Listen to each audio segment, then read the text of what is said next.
On an early October morning in 1793, the streets of Paris were already awake long before the sun broke through the grey clouds drifting above the city. People flooded the cobblestone roads whispering, shouting, and pushing toward the Place de la Révolution, where a large wooden guillotine stood like a dark monument to the violent transformation of France. It was October 16, a date that would be carved forever into the memory of Europe, for on this day the last Queen of France, Marie Antoinette, would meet her end. Once wrapped in the silks of Versailles and surrounded by unimaginable luxury, she now traveled through the crowded streets in a simple wooden cart, her hands bound, her hair roughly chopped, her royal status reduced to nothing more than citizen Capet. The same people who once cheered her arrival as a young bride now screamed insults as the cart passed by. Echoing through the air were the shouts of a nation that blamed her for extravagance, tragedy and betrayal. Yet the woman sitting in the cart remained strangely calm, silent and composed. Her final journey through Paris was slow, humiliating and symbolic, marking not just the end of her life but the end of an entire era. Marie Antoinette's story began far away from the violence of Paris. Born an Archduchess of Austria, she grew up in the glittering musical court of Vienna, raised with warmth, elegance and privilege. At the age of 14 she was married off to Louis Auguste of France, the timid young man who would later become King Louis XVI. Their marriage was meant to strengthen the alliance between Austria and France, but for Marie Antoinette the move to Versailles brought both fascination and immense pressure.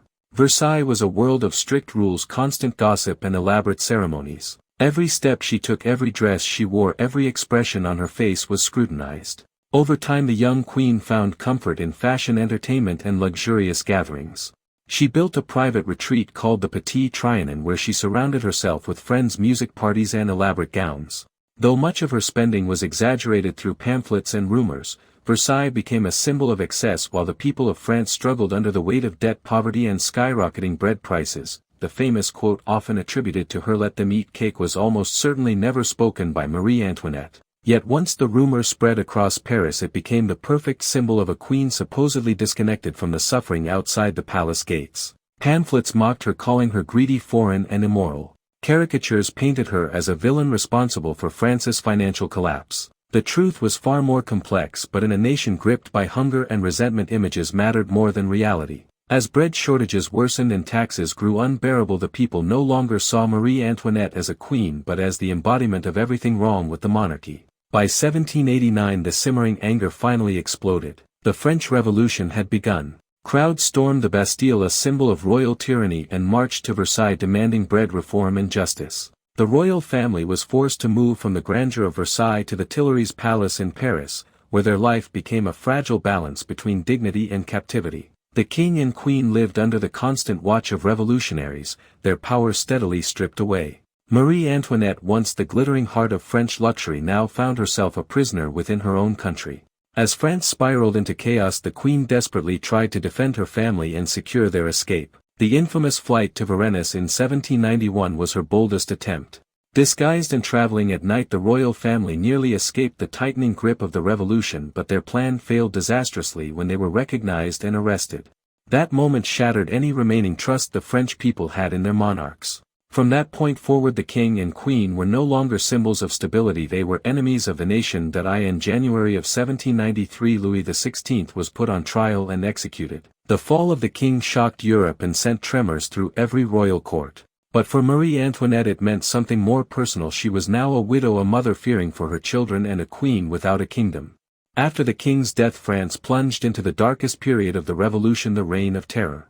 Led by the Committee of Public Safety, thousands of people were arrested, tried and executed under the suspicion of being enemies of the Republic. No one was safe. Not nobles, not priests, not ordinary citizens, and certainly not the former queen.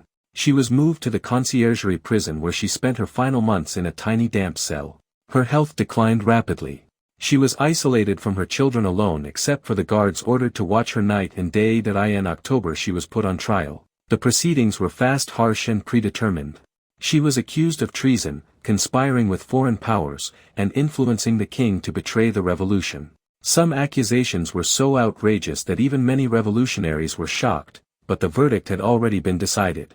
Marie Antoinette was declared guilty and sentenced to death by guillotine. The morning of her execution, she dressed in white, the color of mourning for French queens. She walked to the cart with dignity, refusing any special treatment. As she was transported through Paris, crowds screamed insults and waved their fists in triumph. Yet she remained silent, holding on to what little strength she had left. When she arrived at the Place de la Révolution, she climbed the wooden steps of the scaffold. Witnesses later said she stumbled once and accidentally stepped on the executioner's foot. Her last words were simple, "Pardon me, sir, I did not do it on purpose." Moments later the blade fell, ending the life of Marie Antoinette. The crowd erupted in cheers, convinced they had struck a blow against tyranny and oppression. Her death marked more than the end of a queen.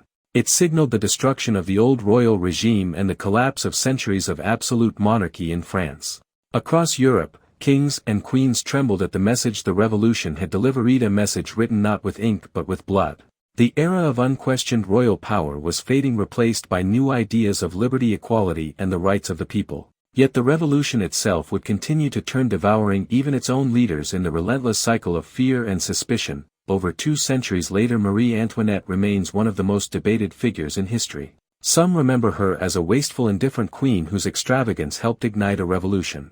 Others see her as a misunderstood woman caught in a storm far beyond her control, a scapegoat blamed for the failures of an entire system. Her life was marked by privilege, but her end was shaped by the turmoil of a world that demanded change. October 16, 1793 stands as a reminder of how dramatically history can turn, how quickly power can crumble, and how the fall of a single queen can symbolize the fall of an entire era.